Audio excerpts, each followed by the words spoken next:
Bismillah walibni waruhil kudus al-ilahul wahid, demi nama Bapa, Putra dan Rohul Kudus, ketiganya yang esa. Shalom sahabat yang dikasih oleh Tuhan.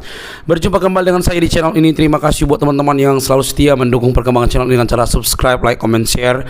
Tuhan memberkati kita. Sahabat yang dikasih oleh Tuhan, kali ini kita akan melihat sebuah diskusi santai yang membuktikan banyak literatur antara Islam Kristen. Dan nampaknya Ustadz Juma perlu belajar dari cara diskusi seperti ini. Kalau misalnya tidak memiliki literatur, jangan memaki. Setidaknya Anda bisa berdiri di dalam satu pemahaman yang Anda pahami, lalu itu yang Anda pertahankan kepada orang lain kalau tidak memiliki ilmu atau literatur. Nah teman-teman, kali ini kita akan melihat bagus menurut saya, dan semoga banyak orang yang dapat meniru cara Ustadz ini dalam memberikan pertanggungjawaban terhadap keyakinannya.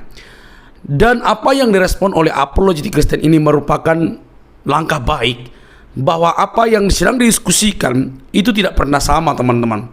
Selama ini ada banyak orang yang hendak menyamakan, hendak membuat persamaan yang sebenarnya tidak bisa.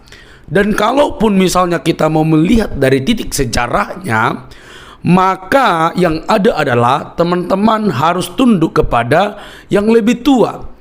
Karena kisah ini benar-benar berbeda, sangat berbeda, dan tidak bisa disamakan. Walaupun istilah yang digunakan bisa dipakai oleh kekristenan. Nah, teman-teman jangan skip. Mari kita lihat dengan cerdas, cermat, tidak perlu kepanasan. Anda hanya perlu mericek literatur yang dibaca atau yang disampaikan, dan semoga itu dapat menambah wawasan kita dalam berkeyakinan. Ini dia videonya, teman-teman.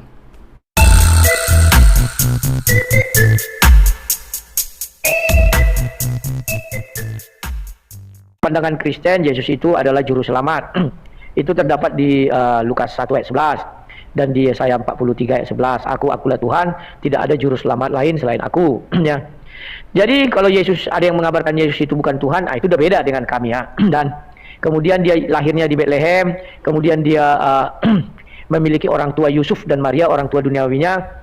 Kemudian dia adalah 100% Tuhan dan 100% manusia.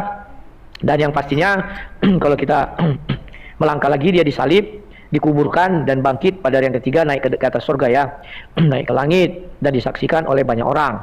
Jadi semuanya itu tercatat, dan fakta arkeologisnya sampai hari ini ada, mulai dari tempat kelahiran sampai tempat penguburan ada, ya.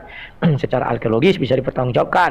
Nah, dari situ kawan, kemudian kita beranjak lagi mengenai Yesus ini. Yesus tidak menikah, ya. Dan Yesus adalah seorang anak tukang kayu, bisa dipertanggungjawabkan, dan dia dari keturunan Yehuda. Dia diangkat menjadi imam berdasarkan hukumnya Melkisedek, bukan hukumnya Harun, yakni harus dari Lewi. Jadi Isa dan Yesus itu bagi kita sudah hal yang berbeda. Tapi dari segi nama bisa jadi ada kecocokan. Contoh Yohanes jadi John, misalnya begitu, ya. Yesus jadi Jesus pakai J dan pakai Y di Indonesia. Kalau itu kita tidak permasalahkan. Yang kita permasalahkan adalah latar belakang dan fakta-fakta sejarahnya. Ini yang tidak pas, ya. Makanya orang Kristen selalu mengatakan Isa bukan Yesus, ya. Nanti kita akan explore kenapa saya mengatakan Isa bukan Yesus, dan nanti kita makin banyak belajar, ya. Kalau mengenai ini saya kuasai sekali bahannya, ya. Dan Ustaz Wafi juga mungkin menguasai. Jadi nanti kalian lihat, mudah-mudahan ini menjadi diskusi yang cantik, secantik saya. Kalau Sinandar kan gini, ya. Kita lanjutkan lagi, kawan. Bahwa Yesus itu adalah bagian dari Allah Tritunggal itu, ya. Bahwa dia adalah, awalnya adalah firman Allah, kemudian dia adalah pencipta. Karena di Yohanes 1 ayat 3 dikatakan dia segala sesuatu tercipta oleh dia. Dan di Ibrani juga dikatakan, Ibrani 1 ayat 2, tanpa dia tidak ada yang tercipta, ya, dialah pencipta mula-mula. Dan kalau kita merujuk lagi ayat-ayat lain mengenai Yesus ini, kisah hidupnya jelas, ya, bahwa dia adalah seorang guru atau seorang rabi, tetapi bukan diangkat berdasarkan hukum Harun. Tapi dia diangkat menjadi guru atau imam berdasarkan hukum Melkisedek, ya. Maka wah, kalah jauh ini kulit nih. Maka bahwa Yesus itu mengangkat murid. Ada beberapa orang murid Yesus dan murid-muridnya inilah yang dikatakan, karena dia punya murid maka dikatakan dia guru. Itu termaktub di Matius 10 ya, ketika dia memilih 12 orang rasulnya.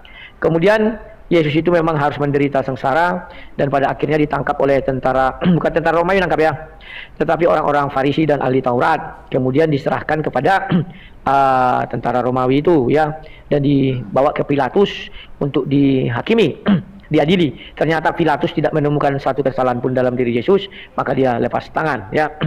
Jadi kawan-kawan, itulah yang bisa saya paparkan mengenai Yesus. Nanti Ustadz Najah akan memaparkan juga tentang Isa. Setelah itu kami akan kolaborasi berdua, adu laga fakta dan data ya, atau apalah yang bisa dilaga ya.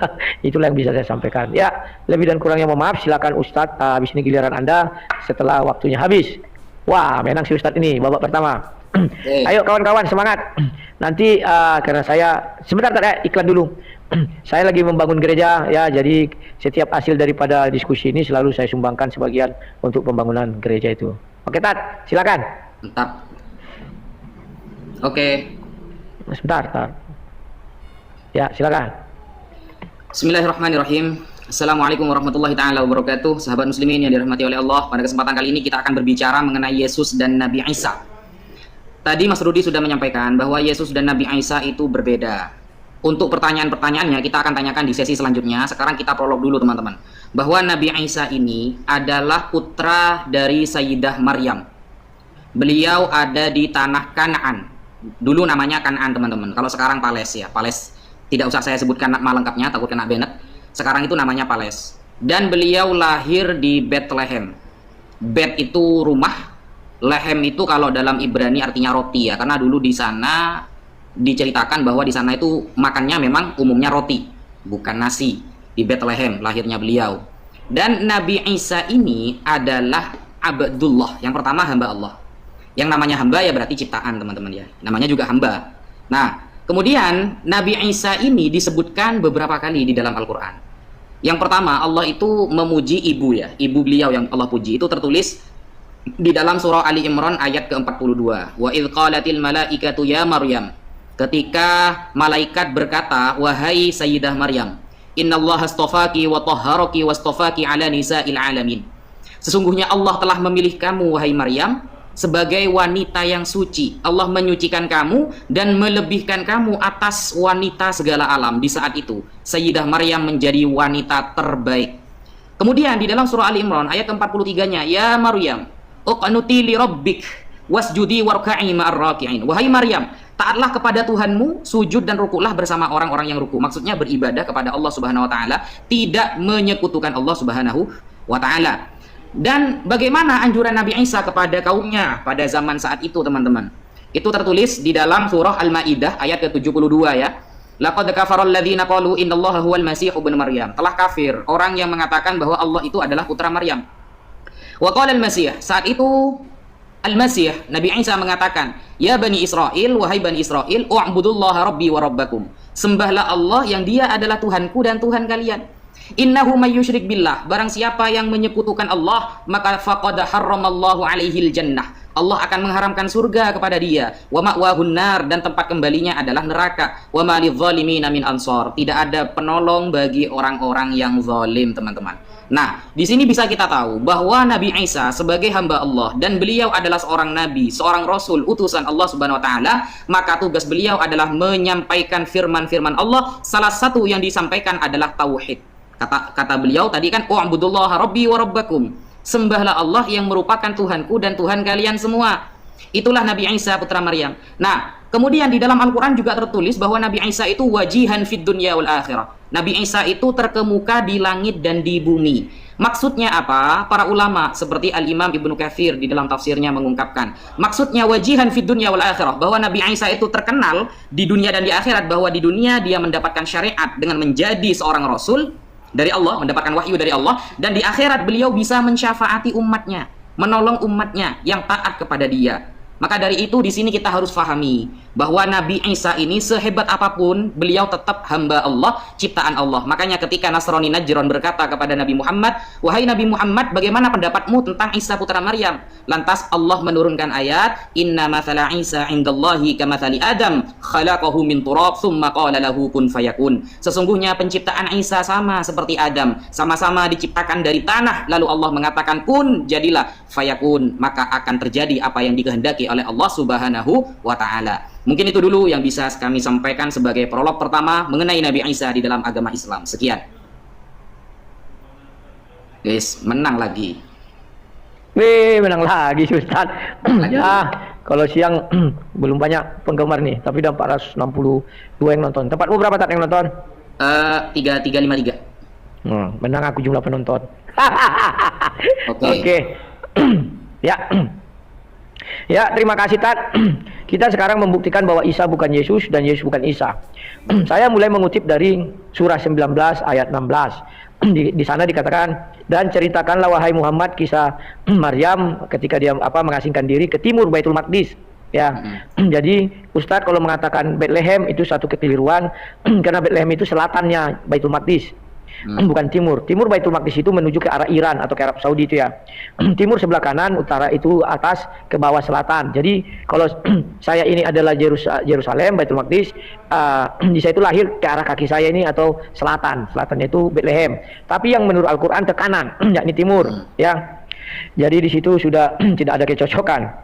Kemudian yang kedua, bahwa Isa itu terkemuka di dunia dan di akhirat, ya. Saya nggak ngerti apa Ustaz bilang tadi dia bisa memberi syafaat. Karena menurut hadis 6080 Isa nggak bisa memberi syafaat. Yang memberi syafaat itu terhadap pengikutnya itu hanya Nabi Muhammad. Bagaimana Isa jadi punya pengikut? Sebab Muhammad lah nanti Nabi terakhir, maka Isa pun mengikut Muhammad. Artinya pengikut Nabi Isa itu ke neraka semua. Karena tidak pengikut Nabi Muhammad kan, hanya Isanya aja yang ikut Nabi Muhammad. Jadi dikatakan 6080 justru Muhammad yang bisa memberi syafaat untuk memindahkan orang dari neraka ke surga. Kemudian Isa dibuat dari tanah, bahwa Yesus Kristus tidak tercipta dari tanah tapi daging. Maka dikatakan situ firman menjadi daging. Ya. Kalau di dalam ajaran Islam memang betul bahwa Isa terbuat dari tanah katanya. Ya. Kemudian yang lain lagi bahwa Isa itu tidak mati di kayu salib. Ya, tidak disalibkan, malah bukan mati. Janganlah dulu bicara mati, tapi tidak tersalib di kayu salib. Tetapi kalau Yesus itu memang ada disalibkan dan akhirnya dikuburkan dan bangkit ya. Jadi Ustadz, bahwa pembuktian Ustadz ini agak sulit sekali kalau saya mengatakan Isa bukan Yesus ya. Dari sudut apapun, yang pertama tempat lahirnya itu dulu cari tahu ya. Baru nanti kita susul dengan fakta-fakta arkeologis dan geografisnya ya. Itu harus terbukti. Kalau nggak terbukti ya apa boleh buat.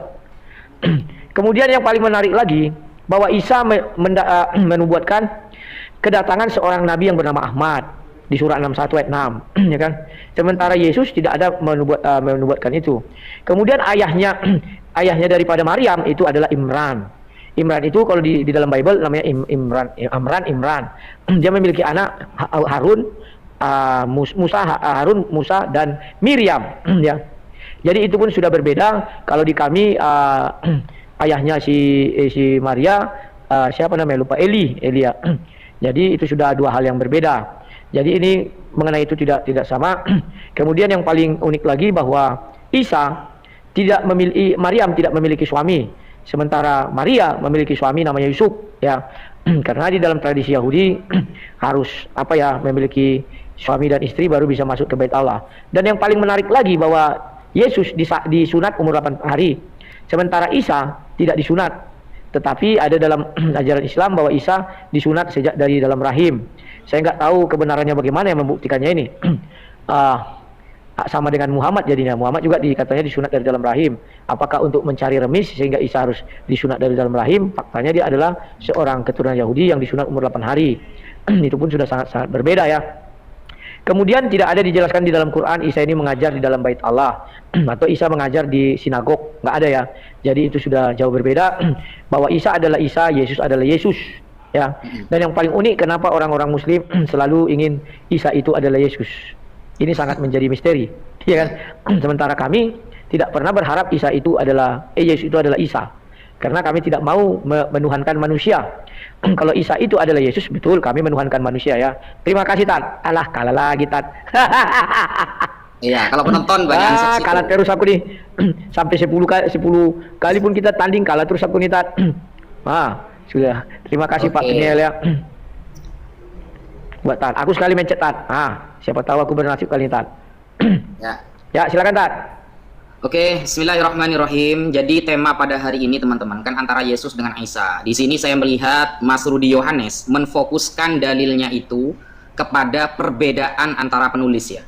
Penulis di dalam Bible dan yang tertera di dalam Al-Qur'anul Karim. Jadi begini Mas Rudi.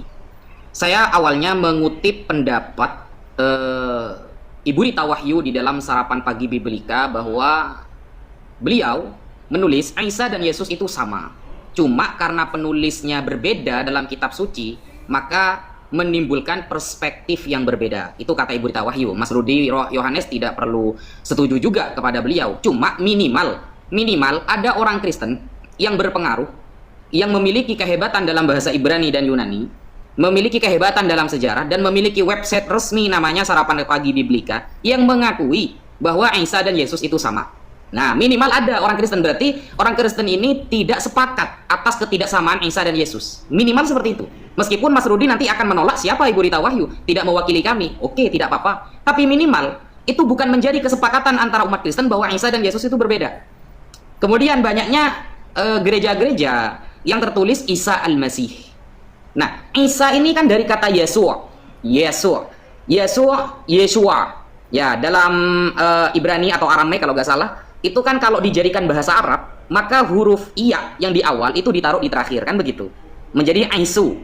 Karena berat mengucapkan kasroh setelah domah, maka dibaca Isa atau Iso atau seperti itu. Jadi ya sebenarnya dalam segi gramatikal bahasa ya sama saja Mas Rudi. Seperti itu. Kemudian masalah ayah Nabi Musa Imran. Nah, ternyata ini kegagalfahaman Mas Rudi. Ketahui bahwa ayah dari Sayyidah Maryam dan ayahnya Nabi Musa itu sama-sama Imran, tapi beda orang Mas Rudi.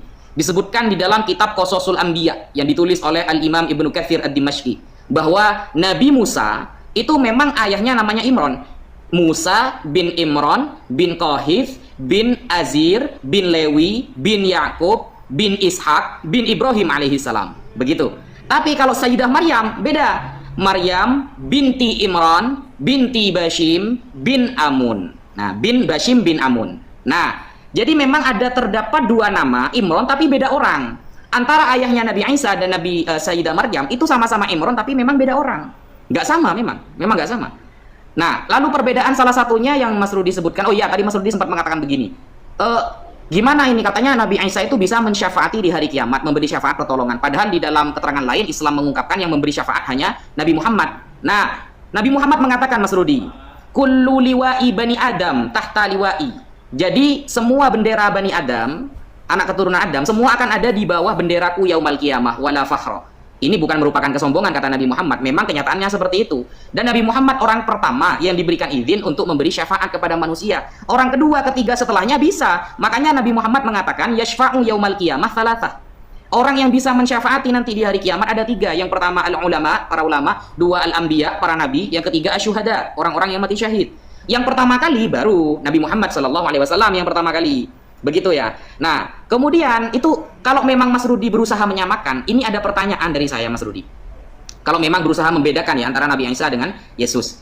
Pertanyaan saya begini, bisa nggak Mas Rudi membuktikan dalam fakta sejarah bahwa ada anak di tanah Kan'an yang lahir tanpa seorang ayah, ibunya bernama Maryam atau Maria, dan pamannya bernama Zakaria?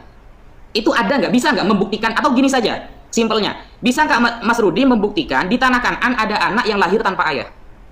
Kira-kira bisa nggak? Kalau itu ada dua orang, baru kita akan mengatakan berbeda. Sekian. Kalah maning. Kalah maning kita kawan, kalah maning, nggak apa-apalah. Siap, sabar. Oke, Tat, udah datang dia. Mainkan. Salah pencet aku.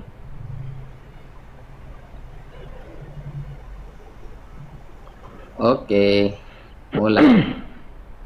Ya, sudah mulai belum? Oke, terima kasih Tat ya atas itunya Yang pertama di Tawahyu. Tadi Ustadz kan mengatakan beda penulis. Berarti Al-Quran itu ditulis dong, Tat. Masa kok aku Rita Wahyu? Rita Wahyu itu sebenarnya mau ngejek kalian, tetapi dengan cara halus. Ya, bahwa Quran itu ditulis oleh manusia, begitu. Karena Ustadz bilang tadi, cuman penulisnya berbeda, kan begitu ya.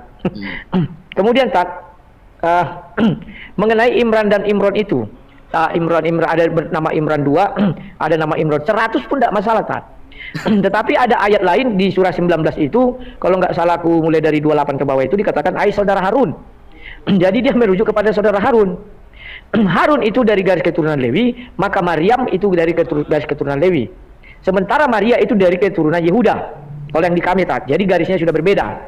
Kemudian, Tat, yang paling fatal, Ustadz bilang, bisa nggak ditemukan ada orang lahir di tanah Kanaan tanpa ibu, Tat? Tanpa ayah.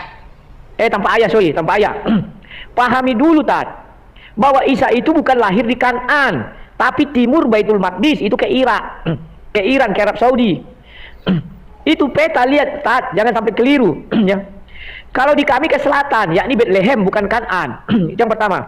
Yang kedua, Tat, saya tidak akan bisa, jangankan saya, para nabi pun tidak bisa menunjukkan tempat kelahiran Isa. Isa yang dalam Al-Quran, ya, sorry, Tat, ya. Kenapa nggak bisa? Karena dia memang tidak ada catatan arkeologisnya, bukti arkeologisnya, catatan geografis dia di mana hidup, nggak ada, Tat. Buka Al-Quran sampai botak kepala kita, nggak ada catatan di mana dia hidup, di mana dia jalan. Hanya diberitahukan dia lahir di timur Baitul Maqdis, hanya itu petunjuknya. Yang lain tidak ada. Ya. Mau kemana kita bilang, oh dia adalah orang Nazaret, nggak ada di Al-Quran. Oh dia adalah orang Bethlehem, nggak ada. Oh dia di Sungai Yordan, nggak ada. Kalau kita merujuk misalnya catatan sejarah, jika sejarahnya tidak ada, artinya Isa ini nggak pernah ada. Karena catatan sejarah nggak ada, ya, bukti arkeologis tidak ada. Kalau Yesus jelas lahirnya di kandang Bethlehem, itu diakui oleh Yahudi, diakui Katolik, diakui Protestan. Kalau kita ke arah Yerusalem itu atau ke arah Israel itu, tempat itu ada. Baru kuburnya Yesus juga ada sampai sekarang. Tempat dia lahir, tempat dia kuburan ada. Tempat baptisnya ada. Kalau Isa, dia itu tak pernah dibaptis Isa, dan tidak pernah disunat. Berarti dia bukan orang keturunan Yahudi. Karena hanya keturunan Yahudi harus disunat 8 hari. Kalau tidak disunat dalam umur 8 hari, maka dia terkena hukum daripada Kejadian 17. Ayat 8, 9, 10 dikatakan di mana? Ini perjanjian kekal bahwa dia harus disunat umur 8 hari. Kenapa Tuhan tidak berkenan kepada Ismail? Karena Ismail disunat umur 13 tahun. Sementara Isa tidak pernah diceritakan disunat. Jadi Isa itu orang Arab yang belum turun. Di Arab pun fakta arkeologisnya nggak ada. Orang Arab pun tidak pernah mengakui Isa ini pernah ada. Karena tidak ada fakta arkeologis. Kalau orang Kristen, orang Yahudi mengakui semua fakta arkeologis mengenai Yesus. Ah itu. Tapi saya tidak mengatakan tokoh fiktif pula, karena tidak enak. Ya. Kemudian, Tat, bahwa persamaannya juga tidak ada lagi. Isa itu dari daging, dari tanah. Kalau dari tanah, Tat, menurut Al-Quran hanya Adam yang dibentuk dari tanah, ditiupkan nafas hidup. Isa kan bukan dari tanah, tapi dia dianggap si tanah. Kan begitu tanah. Setelah Adam jatuh ke dalam dosa, apa dibilang? Manusia itu terlahir dari segumpal darah, air mani, kan begitu. Itu yang kita ketahui. Makanya di tafsir Ibnu Katsir surah 19 ayat 22 dikatakan apa? Tiupan dari Jibril masuk ke farji dan menjadi Isa. Terima kasih, Tat. Kalah maning aku, Tap. Ayo kawan-kawan Kristen pada kemana ini semua? Oh iya ya, hari Jumat. Saya yang kalah, kalau siang menang ya. Udah 15 kali Ustaz menang. Aduh, aku sekalipun belum. Ngeri ya. Silakan, Tat. Oke, bismillahirrahmanirrahim. Apakah ada keterangan di dalam agama Islam bahwa Nabi Isa itu lahir di Bethlehem? Memang tidak disebutkan di dalam Al-Quran, Mas Rudi. Secara jelas, Baitul Lahmin, rumah roti, nggak ada memang. Tapi kita harus konsisten dulu, Mas Rudi. Tidak Al-Quran dan Bible itu bukan kitab sejarah ya. Itu kitab suci masing-masing. Jadi kalau kitab sejarah, oke. Ketika kita tidak menemukan suatu fakta arkeolog atau apalah itu, oke. Tapi Al-Quran itu bukan kitab sejarah. Al-Quran itu menjelaskan tentang umat terdahulu karena tujuan Allah untuk meneguhkan hati Nabi Muhammad. Makanya Nabi Muhammad itu dikatakan, Allah berfirman dalam Al-Quran, wa kullan nakussu 'alaika min amba'ir rusul ma nuthabbitu bihi fu'adak. Seluruh cerita para rasul terdahulu aku ceritakan kepada kamu Muhammad untuk meneguhkan hati kamu.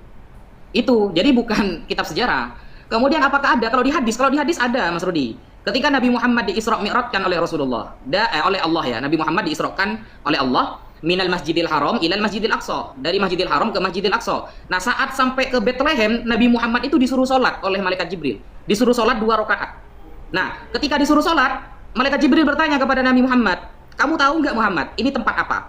Kemudian Nabi Muhammad mengatakan, tidak ya Jibril, aku nggak tahu tempat apa ini. Lalu malaikat Jibril mengatakan, hadzal makan haitsu wulida Isa. Ini adalah tempat di mana Isa dilahirkan, Bethlehem, Nazrain. Nah, kemudian di dalam Al-Qur'an dijelaskan kan, Mas Rudi. Bismillahirrahmanirrahim. Fa aja'ahal makhadu ila jid'in nakhlah qalat ya laitani mittu qabla hadza wa kuntu nasyam mansiyya. Itu tertulis dalam surah Maryam ayat 23. Rasa sakit akan melahirkan, memaksanya bersandar pada pangkal pohon kurma. Kan dijelaskan bahwa Nabi Isa itu lahir di bawah pohon kurma. Dia Maryam berkata, oh seandainya aku mati sebelum ini dan menjadi seorang yang tidak diperhatikan dan dilupakan selama-lamanya. Itu tertulis dalam surah Maryam ayat 23. Kemudian diteruskan dalam surah Maryam ayat 24-nya, fanadaha min tahtiha alla tahzani qad ja'ala rabbuki tahtaki sariya. Dan Jibril berseru kepadanya dari tempat yang rendah. Apa kata Jibril kepada Sayyidah Maryam? Janganlah engkau bersedih, sungguh Tuhanmu telah menjadikan anak sungai di bawahmu. Dilanjutkan yang nomor 25 surah Maryam, wa huzzi ilaiki bijid'in nakhlah tusaqitu alaiki rutoban janiyya. Goyanglah pangkal pohon kurma itu ke arahmu, niscaya pohon itu akan menjatuhkan buah kurma yang masak kepadamu. Kemudian fakuli washrobi wa qurri aina, makan minum dan bersukacitalah engkau, fa imma taroyinna minal bashari ahada faquli inni nadhartu lirrahman sauman falan ukallima al-yauma insiya. Kemudian jika engkau melihat seorang, katakanlah sesungguhnya aku telah bernazar puasa bicara untuk Tuhan yang Maha Pengasih, oleh karena itu aku tidak akan berbicara dengan siapapun pada hari ini. Ayat-ayat ini menjelaskan bahwa Nabi Isa dilahirkan di bawah pohon kurma. Lalu ada indikasi mengatakan, loh, Nabi Isa kan, Yesus kan dilahirkan di kandang domba. Di mana ayatnya? Palungan. Kalau palungan itu tidak menunjukkan di sana kandang domba, nanti kita buktikan dalam fakta sejarahnya bahwa palungan maksudnya itu bukan kandang domba. Sedangkan di bawah pohon kurma, ya ayat-ayat ini menceritakan memang kisah-kisah detik-detik Nabi Isa dilahirkan. Makanya ketika ada orang mengatakan tidak ada pohon kurma di sana, oh ternyata para analisis menunjukkan bahwa ada biji-biji kurma yang berasal dari zaman Nabi Isa. Biji tersebut merupakan bagian dari ratusan biji yang ditemukan di goa-goa dan istana kuno yang dibangun oleh Raja Herod Agung pada abad pertama Masehi. Dan itu diklaim bahwa ada di zaman Nabi Isa. Arkeolognya ada datanya. Begitu Mas Rudi. Sehingga ketika Ibu Rita Wahyu sudah membenarkan Nabi Isa dan Yesus itu sama hanya karena berbeda penulis, itu minimal Mas Rudi menunjukkan bahwa orang Kristen itu nggak sepakat Nabi Isa dan Yesus itu beda.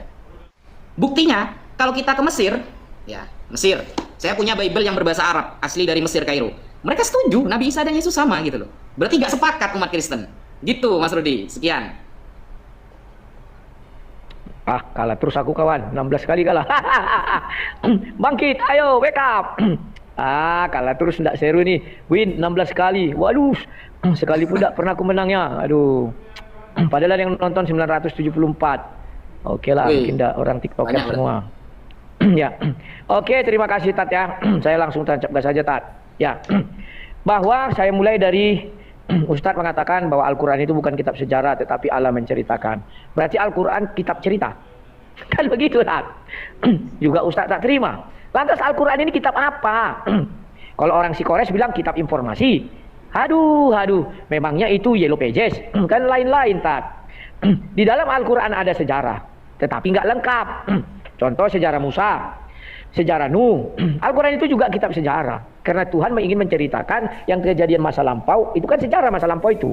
Kepada Muhammad yang hidup di zaman 610 itu. Kemudian, ya, bahwa tadi dikatakan tidak disebutkan. Aduh. Ya kalau tidak disebutkan itu derita kalianlah sebagai umat Islam. Ya, Tat. Nah, sekarang aku membukakan ini dikit Tat. Peta Israel. Bentar ya. Biar bisa Ustadz paham. Ya. Di situ jelas dikat ini Yerusalem Tat. Ustadz mengatakan Yerusalem Bethlehem kan, ini Yerusalem Tat. Ini Moskow kelihatan ya. Di bawahnya ini adalah Bethlehem Tat. Yerusalem itu utara, Bethlehem ini selatan. Timurnya itu ke sini Tat. Ini timur. Ke sini. Isa itu lahir di sini Tat, di timur sini. Nah ini. Banyak timur sini ini. Ini Yerusalem, itu Baitul Maqdis kan Yerusalem sini Tat. Ya. Bethlehem itu selatan, bawah di bawahnya. Nah, gitu ya Tat ya. Oke. Kemudian Tat, makanya selidiki dulu apa yang mau kita ucapkan. Ustadz bilang bahwa Nabi Muhammad sholat 2 rakaat. Perintah sholat itu setelah dia di langit baru dapat Tat. Lah sholat yang mana lagi yang mau diikutinya di situ? Isra dan Mi'raj itu adalah bahwa Nabi Muhammad menjemput ke Sidratul Muntaha, perintah sholat yang 5 sholat itu 5 waktu. Sholat mana lagi yang mau kau bilangkan sama kami 2 rakaat? Berarti kalau sudah ada sholat, Muhammad berarti melawan Allah SWT yang mengatakan sholat itu 5 waktu itu. Ya. Karena di sana baru diterima itu, bukan di bumi. Paham ya? Kemudian ini Isra Mi'raj sudah tadi. Kemudian nah ini bantahan antara Al-Quran dan hadis ya. Kamu mengatakan di hadis dikatakan di Bethlehem, itu selatan. Sementara Al-Quran mengatakan timur. Maka sering saya katakan, kenapa akhir-akhir ini kalau umat Islam bicara tentang Al-Quran hadis selalu bertentangan dengan Al-Quran. Contoh tadi terkemuka di dunia dan akhirat. Ustaz sendiri pernah membacakan kepada kami, hadis mengatakan yang terkemuka di dunia akhirat itu Muhammad, bukan Isa. Sementara Al-Quran mengatakan Isa. Kemudian Ustaz menjelaskan makna terkemuka di akhirat, dia bisa memberi syafaat. Sementara di hadis dikatakan Isa nggak bisa. Yang 6080 mana bisa Isa? Yang bisa itu adalah Muhammad, memindahkan orang dari neraka ke sorga. Jadi kami jadi bingung ini, ya. Yang mana sebenarnya yang kalian ikuti, Al-Quran atau hadis? Banyak yang bertentang-tentangan begitu ya. Kemudian lagi kita berbicara tentang bahwa Isa ini bukanlah Yesus dari surah 19 itu. Perhatikan baik-baik surah 19 itu. Mulai dari ayatnya ke-16. Ya. Bahkan di ayat 33 dikatakan pada saat aku hidup, lahir, mati dan bangkit. Sampai sekarang umat Islam tidak mengakui bahwa Nabi Isa itu sudah mati. Lah kapan matinya? Sementara dikatakan di situ dia mati baru diangkat kepada Allah SWT. Urutan ayat itu kan jelas. Sabar dulu Tat, aku agak lupa ini. Oh dikit lagi. Tunggu ya, ayatnya ke-33 kalau nggak salah aku. Tunggu kita lihat. Nah ini. Dan kesejahteraan semoga dilimpahkan kepadaku pada hari kelahiranku, pada hari wafatku, dan pada hari aku dibangkitkan hidup kembali. Nah, sementara hadis mengatakan dia tidak mati. Sementara di sini ada dikatakan pada hari wafatku. Nah ini Tat, terima kasih. Oke. Siap. Waduh, kalah lagi Mas Rudi. Aduh, 17 kali aku kalah, Bah. Aduh, memang maunya malam kita mainnya biar agak berimbang. Ya. Nggak apa-apa, siang sekali, malam bisa juga. Siap. Silakan Tat. Oke, bismillahirrahmanirrahim. Yang pertama Mas Rudi mengkanter masalah sholat 2 rakaat di tempat Nabi Isa. Loh kan sholat itu baru didapatkan di nanti ketika di langit gitu. Itu kan sholat 5 waktu Mas Rudi. Itu sholat 5 waktu. Yang sholat 2 rakaat ini sholat sunnah Mas Rudi. Sholat safar, sholat sunnah, sholat di tempat-tempat yang mengandung berkah. Karena itu tempat kelahiran Nabi Isa. Kalau sholat 5 waktu memang itu di langit nanti. Makanya di dalam surah An-Najm itu kan diterangkan ketika Nabi Muhammad sudah nyampe ke Sidratul Muntaha. Walaqad ra'ahu nazlatan ukhra inda Sidratil Muntaha indaha jannatul ma'wa, itu nanti. Nah, kemudian masalah Nabi Isa ternyata bertentangan antara hadis dengan Al-Qur'an. Bukan bertentangan Mas Rudi. Sesuatu yang tidak dijelaskan dalam Al-Qur'an, maka yang menjelaskan itu adalah hadis. Jadi sumber pengambilan hukum di dalam agama Islam itu ada 4 Mas Rudi. 1 Al-Qur'an, kedua hadis, ketiga ijma ulama, keempat qiyas. Dalilnya ada semua di Al-Quran. Kita suruh ikut hadis Nabi, sunnah Nabi, ada. Kullu ma atakumur rasulu fakhudhu in kuntum tuhibbunallaha fattabi'uni, kata Nabi Muhammad dalam Al-Quran yang dinarasikan dengan firman Allah. Ada. Kita harus ikut ijma ulama. Ayatnya di dalam surah An-Nisa ada wa may yushaqiqir rasula min ba'di ma tabayyana lahul huda wa yattabi' ghayra sabilil mu'minin. Orang-orang yang tidak mengikuti jalan-jalan orang yang beriman. Imam Syafi'i menjelaskan bahwa surah An-Nisa itu adalah dalil bahwa kita wajib ikut ijma ulama, kesepakatan para ulama. Kemudian qiyas apakah ada dalilnya dalam Al-Qur'an? Ada. Di dalam surah Al-Hasyr ayat 2, fa'tabiru ya ulil absar. Jadi semuanya ada di Al-Qur'an, cuma orang-orang yang ahli yang bisa memahaminya. Al-Qur'an kan pakai bahasa Arab Mas Rudi. Jadi harus ahli bahasa Arab dulu dalam memahami Al-Qur'an. Kemudian Nabi Isa kan mati, bertentangan dengan hadis. Katanya di hadis Nabi Isa belum mati, atau di dalam Al-Qur'an surah An-Nisa ayat 157 ya, wa qaulihim inna qatalnal masiha Isa bin Maryam wa ma qataluhu wa ma salabuhu walakin syubbiha lahum. Tentang penyalipan Nabi Isa, umat Islam meyakini Nabi Isa tidak tersalib, beliau diselamatkan oleh Allah. Atau di dalam ayat lain ketika Allah mengatakan inni mutawaffika wa rafi'uka ilayya wa mutahhiruk. Nah, bahwa aku mutawaffika maksudnya mengambil engkau, kemudian wa rafi'uka dan mengangkat engkau ilayya kepadaku, wa mutahhiruk dan menjauhkan engkau minal ladzina kafaru dari orang-orang yang kafir dan lain sebagainya. Insyaallah seperti itu ayatnya. Nah, jadi itu ayat-ayat itu tidak bisa kemudian dibandingkan dengan surah Maryam. Kalau di surah Maryam itu begini Mas Rudi isinya. Gimana itu? Salamun alayya ya yauma wulidtu wa yauma amutu wa yauma ub'atsu hayya, kan begitu ya. Bahwa kesejahteraan bagiku yauma wulidtu, di mana hari aku telah dilahirkan. Wulidtu itu kata yang lampau. Nah, isi fi'il madhi namanya, kata kerja yang lampau. Yauma wulidtu, kesejahteraan bagiku hari di mana aku telah dilahirkan. Wa yauma amutu, dan hari aku akan mati. Akan ya, bukan sudah mati itu, karena lafalnya amutu. Amutu itu fi'il mudhari'. Apa fi'il mudhari'? Kata kerja yang masih akan datang. Bermakna istiqbal, akan datang masih. Wa yauma amutu wa yauma ub'atsu hayya, dan hari di mana aku akan dibangkitkan kembali oleh Allah Subhanahu wa taala kasairin nas, sebagaimana manusia yang lain. Seperti itu. Jadi itu bukan sudah mati, bukan, tapi masih akan mati. Kapan? Nanti di hari kiamat. Makanya di dalam surah Az-Zukhruf Allah Subhanahu wa taala menerangkan innahu la ilmul lisaah fala tamtarunna biha. Jadi datangnya Nabi Isa itu menjadi tanda-tanda akan datangnya hari kiamat. Nabi Muhammad sendiri menafsiri ayat surah Az-Zukhruf ayat 61, tertulis di dalam kitab hadis Sahih Ibnu Hibban, bahwa kata Nabi Muhammad, hadhil ayat tadullu ala anna Isa nazala qabla yaumil qiyamah. Ayat ini menunjukkan bahwa Nabi Isa akan hadir nanti sebelum hari kiamat. Begitu Mas Rudi. Monggo. Oke, Tat. Kita langsung closing statement ya. Aku lupa, aku kuliah jam 2. Oh, siap. Monggo. Mas Rudi Online. 5 menit, saya 5 menit gitu ya. Ya, tadi siapa yang pertama? Mas Rudi dulu. Tadi aku pertama kan? Ya. Nah, berarti Ustadz duluan, baru aku. Mas Rudi ini pengennya terakhir terus, enggak apa-apa lah, kan enggak boleh nyebrang ya. Pembukaan tadi aku pertama kan, pembukaan. Ya. Nah, kan kesepakatan kita gitu, tidak boleh nyebrang. Silakan Tat. Nanti malam bisa kita mengenai Isa disalib atau enggak ya? Nanti malam Isa disalib loh. Kita kan sudah bicara Isa disalib kemarin. Sudah ya? Sudah. Oh, kusangka Cari dengan tema lain itu. aja, kalau memang nanti malam enggak apa-apa, tapi cari tema lain. Boleh, tema lain ya. Aku mau balas kekalahan Tat. 18 Oke. kali aku kalah. Oke, temanya begini. Apakah para nabi mengenal Yesus? Gimana? Nah, itu objeknya satu, subjeknya satu. Jangan satu lah yang. Apa kira-kira temanya? Nanti malam. Tentang apa lah ya? Kalau bisa yang kita perdebatkan. Sekali-sekali kita bicara Musa gimana? Musa. Oke. Atau bicara Nuh. Pilihlah Musa atau Nuh.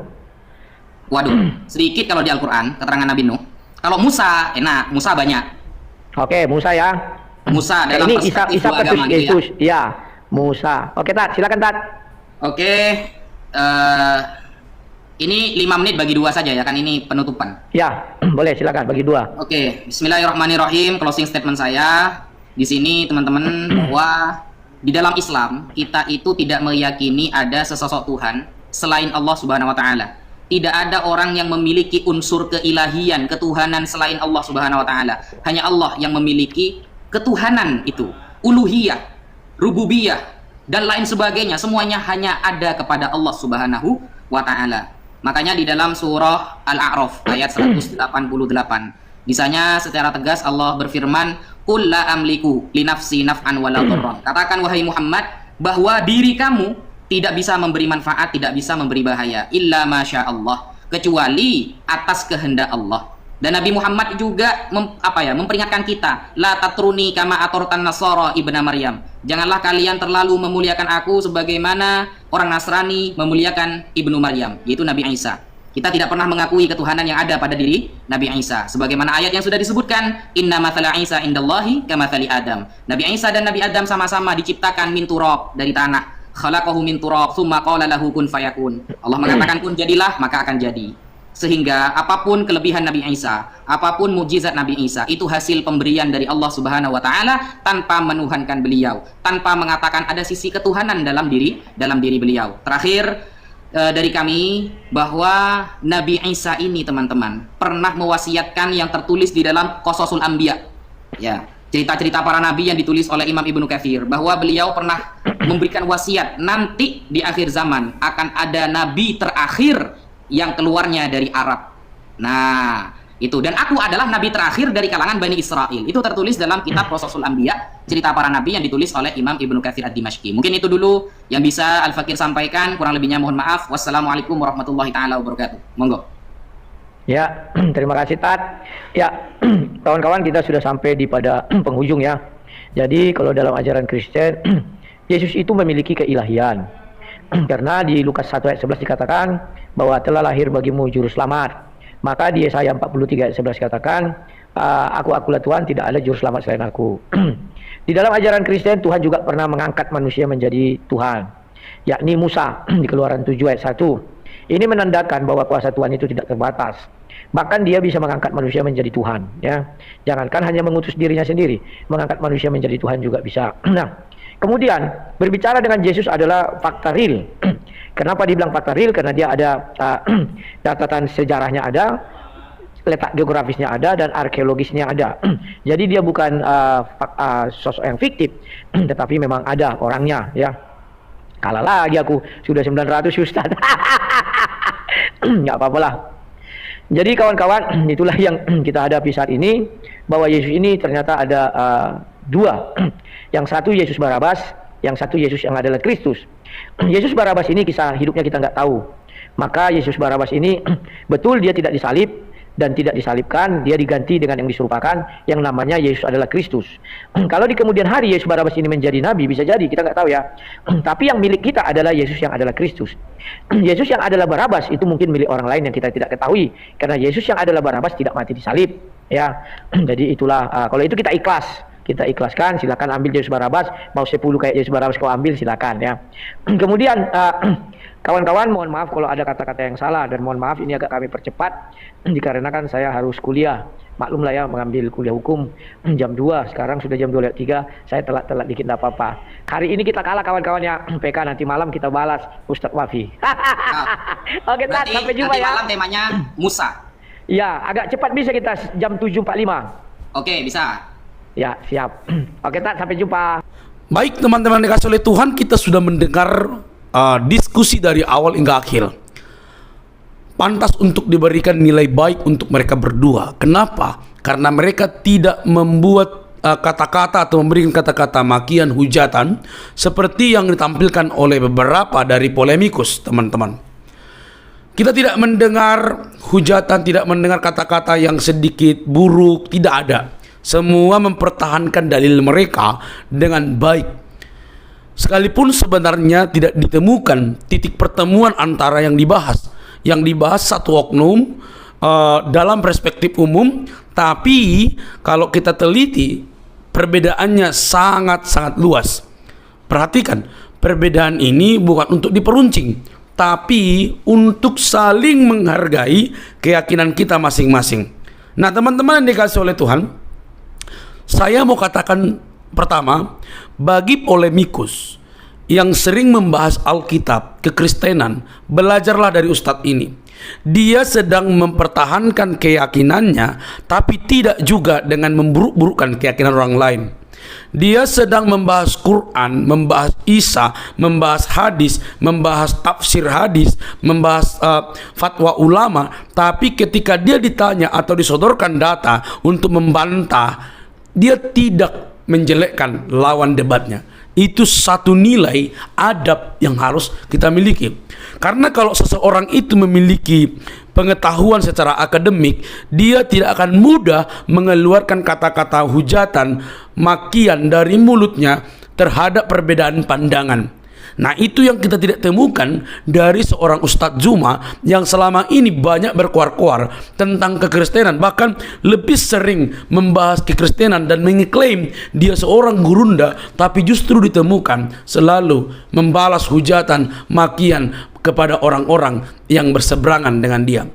Oke, mungkin ada orang Kristen juga yang sama, mungkin menghujat segala macam. Oke, maka sebagai orang yang berkeyakinan berbeda, kalau kita punya ilmu, kita punya literatur, Sodorkan saja itu, tapi jangan sampai keluar kata-kata hujatan atau makian. Itu bukti seorang itu belajar dengan baik. Nah, oke teman-teman, kita masuk ke pembahasan. Hal pertama yang perlu kita clearkan, nama Isa dan Yesus itu bisa digunakan oleh kekristenan. Isa Al-Masih dan Yesus Kristus bisa digunakan oleh Kristen karena nama Isa itu dari bahasa yang digunakan oleh orang-orang yang berbudaya Arab. Jadi orang Kristen yang berbudaya Arab pasti menggunakan nama Isa Al-Masih, tetapi itu merujuk kepada pribadi yang berbeda, bukan yang dituliskan dalam Quran. Jadi kalau orang Kristen memakai istilah Isa Al-Masih atau Yesus Kristus atau Yeshua HaMashiach atau Tuhan Yesus atau dan lain sebagainya, itu merujuk kepada pribadi yang berbeda dengan Isa di dalam Quran yang dituliskan. Mohon maaf, itu harus clear. Kenapa saya katakan demikian? Karena kekristenan itu bisa membahasakan nama Tuhan mereka dengan sebutan sesuai dengan konteks budaya.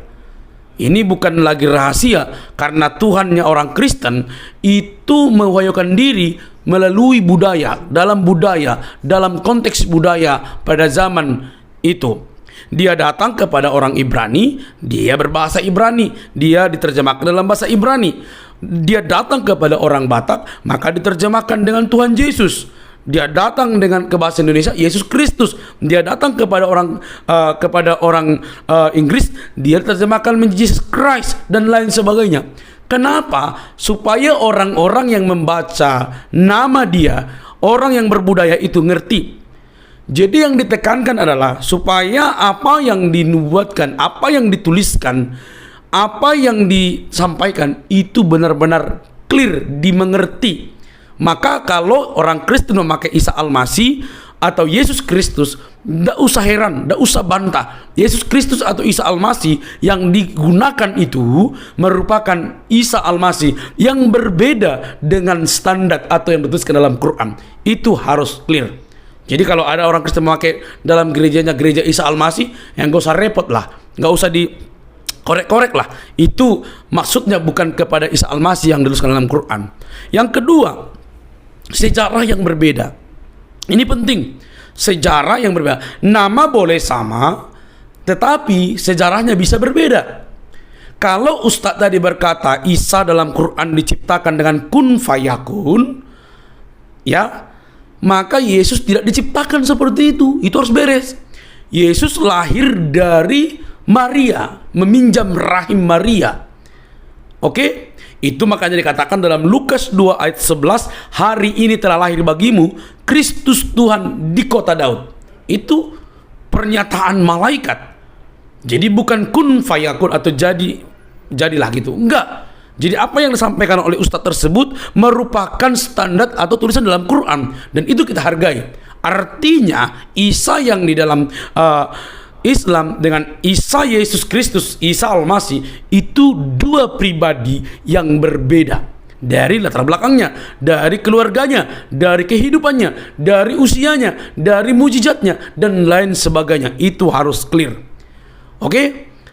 Kalaupun misalnya ada penulis-penulis Kristen yang hendak memberikan argumentasi-argumentasi, lantas untuk kita kritisi supaya dapat memberikan argumentasi yang baik. Oke, teman-teman.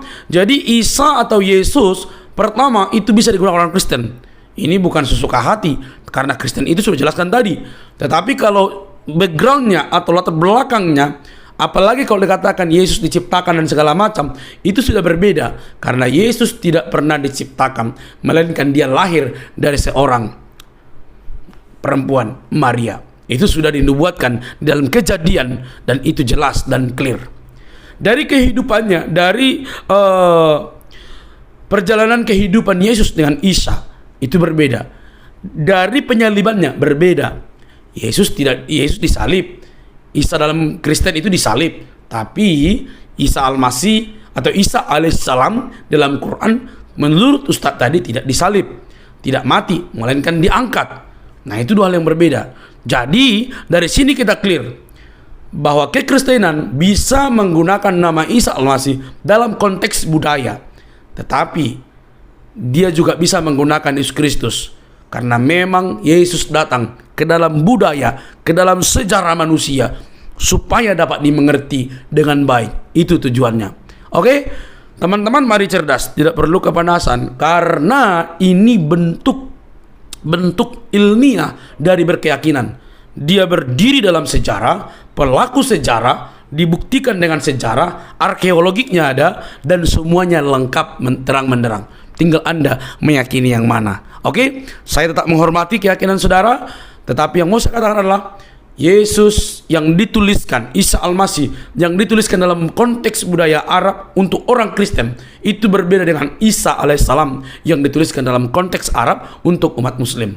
Oke, teman-teman, tidak perlu kepanasan, kita hanya mencoba meluruskan cara pandang supaya perbedaan tidak perlu diperuncing, tapi saling menghargai dan saling menghormati. Semoga kita cerdas. Apa yang saya katakan merupakan sebuah pertanggungjawaban saya untuk meluruskan. Oke, teman-teman, kiranya kasih Kristus mengasihi saudara, dan kiranya kebenaran itu dapat memerdekakan saudara dari kegelapan, supaya kita semua diselamatkan oleh Kristus yang mati di kayu salib dan bangkit dari kematian. Sampai di sini teman-teman video saya. Jangan lupa untuk mendukung dengan cara subscribe, like, comment, share. Sampai ketemu di video selanjutnya. Bye bye.